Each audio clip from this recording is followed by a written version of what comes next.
se numește Meliza și Zâna și a fost creată de clasa pregătitoare A de la școala Vasile Alexandru.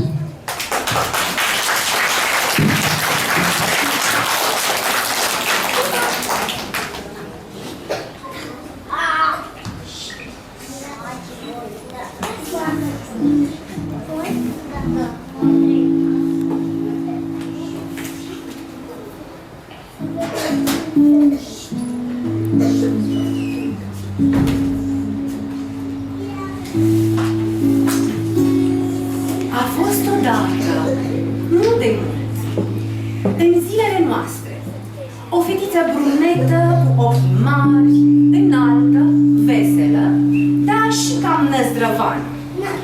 O chema Melisa și era elevă la grupa pregătitoare A la școala copiilor deștepți. Într-o zi de toamnă ieșise afară în curtea școlii. Soarele era pe cer, era aproape miezul zilei. Deodată a văzut cum într-un colț al grădinii se mișca printre frunze un obiect ciudat care tot sărea.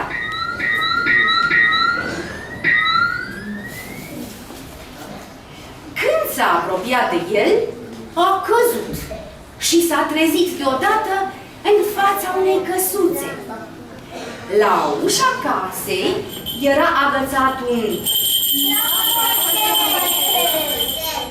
Melisa l-a tras de sforicică și acesta a sunat foarte frumos.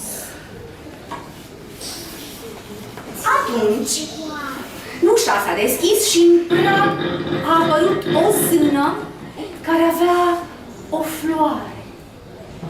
Bună ziua, fată frumoasă, i-a spus zâna. Bună, a răspuns nepoliticos Melisa. Cred că ar fi trebuit să-mi spui mai degrabă bună ziua. Nu ne cunoaștem, nu-i așa? A întrebat zâna zâmbind, apoi a poftit-o pe fetiță în casă. Melisa a intrat și deodată pe umărul ei s-a așezat un fluturaș roz închis cu roz deschis. Acesta nu era un fluture obișnuit pentru că era vorbitor. Fluturele a întrebat-o cum a ajuns acolo, iar Melisa a spus că a venit cu un tugudum, tugudum, tugudum, tugudum, tugudum, calm zburător.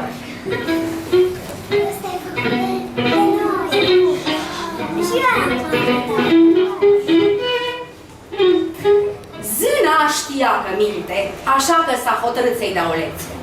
I-a dat o licoare magică pe care să o bea. După ce Melisa a băut licoarea, în fața ei a apărut un tăgădum, tăgădum, tăgădum, tăgădum, cal zburător adevărat. Uite și un hăț, Melisa. Cu el vei prinde calul și te vei întoarce acasă. Fetița a încercat să prindă căluțul, dar nu a reușit, pentru că era un căluț nărăvaș. Atunci, Melisa a început să plângă, pentru că îi se făcuse teamă. A recunoscut că a mințit și și-a cerut scuze zânei și fluturașului. Melisa i-a promis zânei că nu va mai minți niciodată și a rugat-o să o ducă înapoi la școală pentru că doamna învățătoare este probabil îngrijorată. Atunci zâna i-a spus să caute în buzunarul drept. Melisa a căutat mai întâi în cel stâng pentru că nu era foarte sigură care este cel drept. Apoi, dându-și seama că a greșit, a căutat în buzunarul potrivit și a scos de acolo o piesă Lego. Zâna i-a spus: pentru că ți-ai recunoscut greșeala, am să transform această piesă Lego într-un pod fermecat pe care te vei merge, vei ajunge repede la școală. Și cum a zis, a și făcut podul, iar Melisa s-a trezit dintr-o dată în curtea școlii.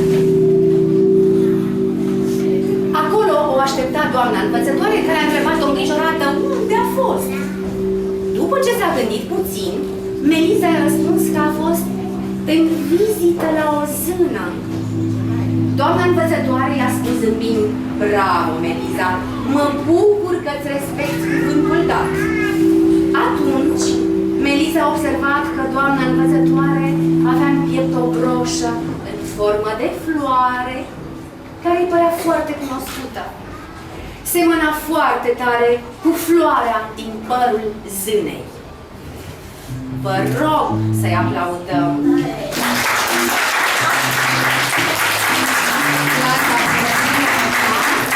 Doamna învățătoare Liza Ionescu de la școala Vasile Alexandrii din București.